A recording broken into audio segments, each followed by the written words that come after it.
Fala galera, especificamente moçada do segundo super colegial. Seguinte, meu povo, nós vamos dar continuidade onde nós paramos aí, infelizmente, por essa situação de coronavírus, tivemos que parar, fazer essa quarentena. E eu queria dar sequência aonde nós paramos em sala de aula, que foi o campo elétrico que a gente tinha começado. Eu vou relembrar com os senhores e aí, a hora que chegar nos momentos da parte matemática, principalmente, a gente dá uma ênfase maior, perfeito? Nós vamos relembrar toda a teoria e vamos para a parte matemática. Perfeito? Vale a pena para treinar e para vocês poderem depois fazer uma tarefa aí legal que eu vou separar. Então vamos lá, presta atenção, moçada. Olha só, eu vou minimizar aqui a câmera, fica até mais fácil de vocês acompanhar minha aula. Vamos relembrar? Isso tudo nós vimos, né? Tem uma carga fixa, eu tenho uma carga móvel, de repente o que acontece? Eu liberava essa carga móvel, ela não era atraída pela carga fixa. Falava assim, JG, mas por que ela não foi atraída? Lembra que eu falava? É porque ela não estava na região do campo elétrico formado pela carga fixa. Toda carga elétrica gera o campo elétrico ao redor dela, carga móvel também, mas nós vamos levar em consideração apenas o campo elétrico gerado pela carga fixa, aquela que não se movimenta. Quando essa carga móvel, ou seja, quando os dois campos estiverem se interagindo, aí passa a existir força elétrica, ou de atração ou de repulsão. Nesse caso, cargas opostas, uma força atrativa, ok? A definição teórica era essa. Aí eu falava assim, gente, campo elétrico é uma grandeza vetorial, olha lá, a letra E, a flechinha em cima, caracteriza-se através de módulo, direção e sentido. Qual que é o módulo? Força por carga, ou seja, se é força por carga, newtons por coulomb será a unidade que nós vamos trabalhar. Direção, força e campo têm a mesma direção, e o sentido, se a carga móvel é positiva, força e campo, mesmo sentido. Se a carga móvel é negativa, força e campo, sentidos opostos. Se eu tiver que representar campo elétrico numa carga móvel, eu uso essa regra do sentido, ok? Aí eu falava assim para vocês, mas cuidado, moçada. Quem gera o campo elétrico é a carga fixa, é através dela que eu vou representar o campo elétrico. Eu preciso apenas de uma única carga para gerar o campo elétrico. Então eu falava assim para vocês, ó, pega a equação do campo elétrico, força por carga, lá do FEC. Se isolar o F fica até mais fácil de gravar, né? Se eu abrir esse F da lei de Coulomb, a gente chegava nessa equação. K, Qzinho sobre D quadrado sobre Qzinho. Qzinho é o mesmo, a carga móvel. Então, o que acontece? Eu provo para vocês, matematicamente, que o campo elétrico depende apenas de uma única carga, da carga fixa. Então, você fala assim, JG, mas afinal, eu vou usar a primeira ou a segunda equação? Depende do exercício. Se ele te der a força direto, você vai lá, em função da primeira equação, força pela carga que está se movimentando. Se ele der em função de uma carga que está parada, a carga fixa, mexendo com distância, você vai trabalhar nessa equação do kq sobre quadrado. Para ficar mais fácil, a gente fala do kq os dedos, para gravar a equação do campo elétrico gerado por uma carga fixa. O que mais? Olha como que a gente representa o campo elétrico. Se for uma carga fixa positiva, vetores saindo dela, campo de afastamento. Se for uma carga fixa negativa, vetores chegando nela, campo de aproximação. Lembra disso? Eu falava assim para vocês, o slide mais importante era esse. Ele falava assim, ó, represente o campo elétrico gerado por essa carga fixa no ponto P, campo de afastamento. O que eu ia fazer?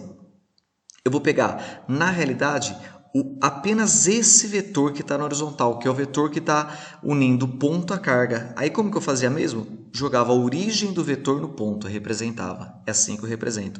Olha lá, carga fixa negativa, campo de aproximação. Eu vou pegar apenas esse vetor, que é o único que está ligando o ponto à carga, jogo a origem no vetor e represento. Campo de afastamento. Então, olha que interessante esse slide, para falar assim, ó, eu preciso apenas de uma única carga para representar. Então, um ponto e uma carga, eu represento o campo elétrico.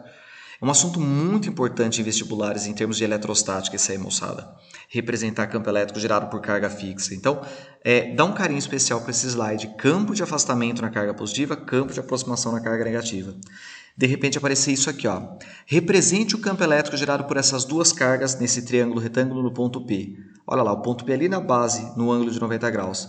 Campo de afastamento E2, saindo da carga fixa 2, campo de afastamento da carga 1, que está na vertical, perfeito?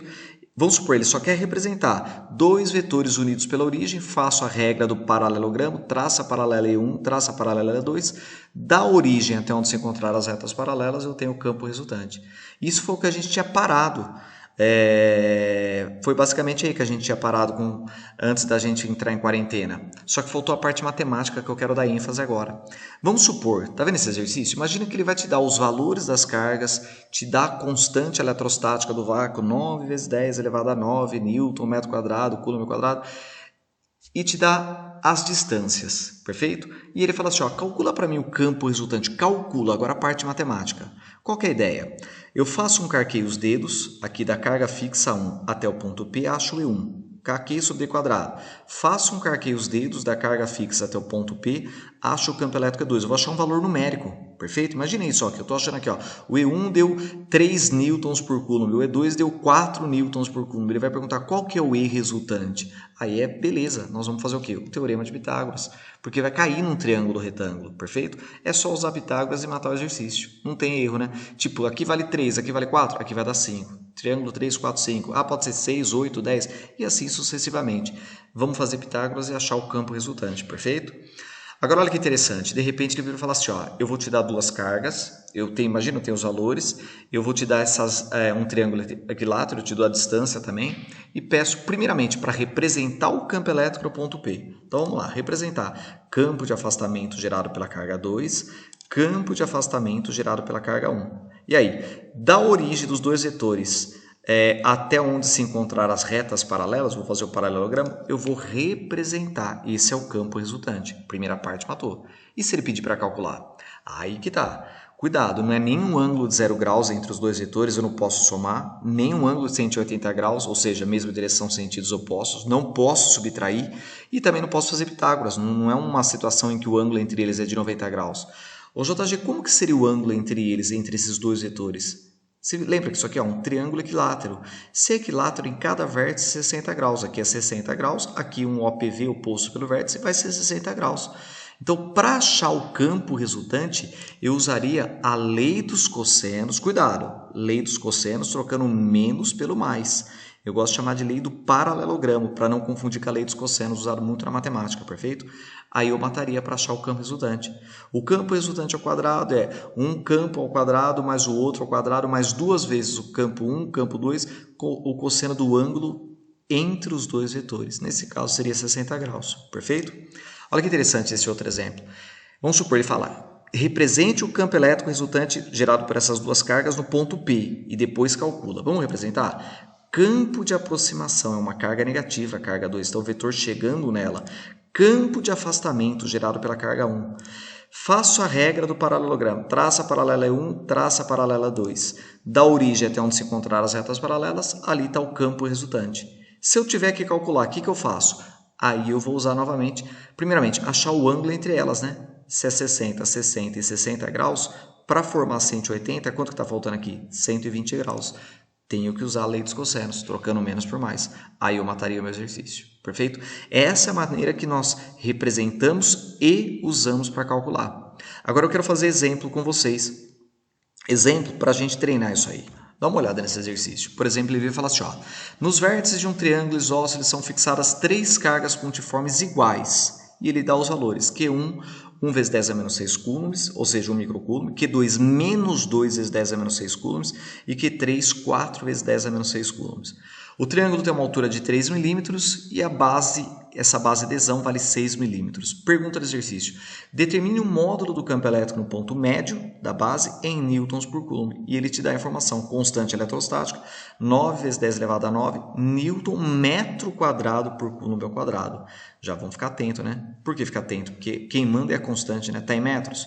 Essas alturas aqui estão em milímetros. Nós vamos ter que mexer, transformar esses milímetros para metros, já adiantando, né? Vamos representar e vamos colocar ali para a gente calcular? Repara aqui comigo. Primeiro, olha os valores das cargas. Q1, Q3 positivas, perfeito? Porque é mais 1 e mais 4 vezes 10 a menos 6. E a carga 2 negativa, é menos 2 vezes 10 a menos 6. Muito bem. E aí nós vamos lá. E1 é campo de afastamento. Olha lá, campo elétrico saindo da carga 1 no ponto médio. E que é aqui que eu quero representar. Carga 2 é uma carga negativa, então campo de aproximação. Mas olha que interessante, ó, 6 milímetros, né? Vamos colocar 3 e 3 aqui. Olha eu representando o campo elétrico 2. Você pode perguntar assim, JG, por que você fez o E2 maior que 1? Porque a carga 2 ela é o dobro da carga 1 em módulo. Então, ela é diretamente proporcional à carga, vai ser o dobro do tamanho do vetor. O E2 é o dobro do E1. Perfeito? Porque é a mesma distância, né? Ponto médio entre Q1 e Q2. Na mesma sequência, olha só o campo 3. 3 milímetros também, eu vou representar o E3 aqui, ó. O que acontece? Eu vou representar ele maior ainda, porque a distância é a mesma, perfeito? E a carga é 4 vezes maior que a carga 1, por exemplo. Então, por isso que eu fiz o vetor maior. E aí eu vou calcular. Vamos usar o carqueio os dedos. Olha lá, vou fazer para E1. 9 vezes 10 elevado a 9, a carga fixa 1. A constante eletrostática, perdão, a carga fixa 1 vezes 10 a menos 6. E a distância, cuidado, hein? 3 milímetros, tudo vale 3 milímetros, passa para metros. 1 metro, 1000 milímetros. 3 milímetros x, ou seja, eu vou pegar esse 3 e dividir por 1000. Dividir por 1000 é multiplicar por 10 a menos 3 para passar para metros. Então vai ficar 3 vezes 10 a menos 3 ao quadrado, a distância ao quadrado. Na hora que nós desenvolvermos esse parênteses aqui, ó, 3 ao quadrado, 9. 10 a menos 3 ao quadrado é 10 a menos 6. Eu vou cortar o 10 a menos 6 e vou cortar o 3 ao quadrado, 9 com esse 9. Vai ficar em 10 elevado a 9. 1 vezes 10 elevado a 9, Newton por Coulomb. Faço a mesma coisa para 2. Cuidado, fala, JG, e a carga 2? Não é negativa, só que é em módulo que eu tenho que usar, né? Então, a hora que eu fizer a mesma coisa aqui, ó, 9 vezes 10 a menos 6, corto 9, corto 10 a menos 6, eu vou chegar em 2 vezes 10 elevado a 9 newtons por Coulomb. Faço a mesma coisa para o campo 3 e vou chegar em 4 vezes 10 elevado a 9 newtons por Coulomb. Mas ele pediu, né? Qual o valor do módulo do campo resultante? Aí, olha lá, E1 e E2, mesma direção e mesmo sentido. Vou colocar um único vetor, né? Que é somatória, na realidade, E1 mais E2. Eu posso somar. Então, o que eu vou fazer? Traço paralelo a esse 1 E2, traço paralelo a E3, da origem até onde se encontrar as retas paralelas, eu tenho o meu campo resultante. Já percebeu? De novo, né? Uma situação de triângulo, retângulo, eu vou fazer o Pitágoras. É o E1 mais E2 ao quadrado mais o E3 ao quadrado. Aí matou o exercício, né? Porque o E1 ele vale 1, o E2 vale 2. 1 mais 2, mantém a base 10, 3 vezes 10 elevado a 9 ao quadrado, mais 4 vezes 10 elevado a 9 ao quadrado. Quer dizer, 3 ao quadrado é como sendo 9, mais 4 ao quadrado aqui, que é 16, 9 mais 16, 25. A hora que eu tiro a raiz mantendo a base 10, eu vou chegar em 5 vezes 10 elevado a 9 newtons por Coulomb. É assim, a parte matemática, a parte para a gente mexer com a equação do carqueio os dedos, fazendo a matemática, é dessa maneira. Mas antes da gente terminar, eu queria fazer um exercício com vocês. Dá uma olhada nesse aqui. Está na apostila de vocês, a apostila dos senhores, lá no exercício 4 do extra, né, da apostila 11 de vocês, conforme eu coloquei lá no começo do slide. Eu vou até parar um pouquinho aqui para pedir o seguinte para vocês. Dá uma olhada nesse exercício. Antes de ver a minha resolução, a resolução lá no livro, para ele, dá uma minimizada aí, dá um pause, tenta fazer sozinho. Um exercício muito legal, um exercício da FUVEST, e um exercício muito tradicional de vestibular. Queria ver se os senhores conseguissem tentar resolver. Tem uma sacada muito bonitinha. Se vocês conseguirem fazer, meus parabéns. É um exercício muito bacana, muito legal. Vamos lá, eu vou resolver. Repara aqui comigo. Ele vira e fala assim, ó, o campo elétrico de uma carga pontiforme em repouso tem nos pontos A e B as direções e os sentidos indicados pelas flechas da figura. O módulo do campo elétrico no ponto B vale 24 newtons por Coulomb. Pergunta do exercício, quanto que vale o módulo do campo elétrico no ponto P em newtons por Coulomb? Perfeito? Lá no começo do exercício, ele já falou, ó, o campo elétrico de uma carga pontiforme. Tem uma carga que o tamanho é desprezível, pontiforme é isso? As dimensões são desprezíveis, tem um campo elétrico que gerou, uma carga elétrica que gerou esses campos. E aí vem a pergunta, onde está essa carga? Essa que é a ideia, moçada. A ideia é exatamente isso aqui, ó. Através dos vetores, se eu fizer o prolongamento, eu vou enxergar aonde está a minha carga fixa, que gerou esses campos. Sem dúvida nenhuma, a minha carga vai estar aqui, exatamente nesse ponto. Olha lá, ela vai gerar um campo de afastamento no ponto P, mas ali eu descobri onde está a minha carga fixa. JG, por que você colocou positiva? Porque são vetores saindo, né? Então, esses vetores vão fornecer para mim o local da carga fixa pontiforme. Essa era a sacada do exercício. Vamos dizer assim, ó, esse era o pulo do gato do exercício. Aí dá para a gente terminar. Aqui ele falou que vale 24 newtons por Coulomb. Ele já deu. Ele quer quanto que vale o campo elétrico no ponto P. Eu chamei de EC ali, não tem problema. A mesma coisa, a ideia é a mesma.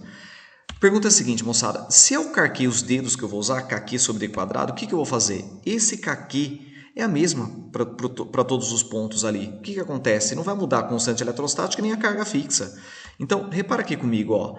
Da carga fixa até o ponto B tem 2 quadradinhos. Da carga fixa até o ponto P ou ponto C, tanto faz que eu chamei ali, tem 4 quadradinhos. Então, qual que é a ideia? Se eu dobrei a distância, 4 quadradinhos, o campo elétrico vai cair 4 vezes, porque eu estou dobrando ao quadrado.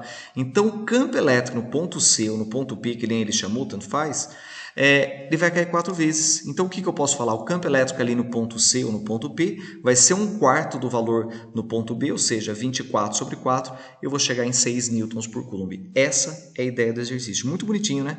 Para relacionar onde está a carga fixa para depois mexer em função das distâncias. É isso que eu queria mostrar para vocês.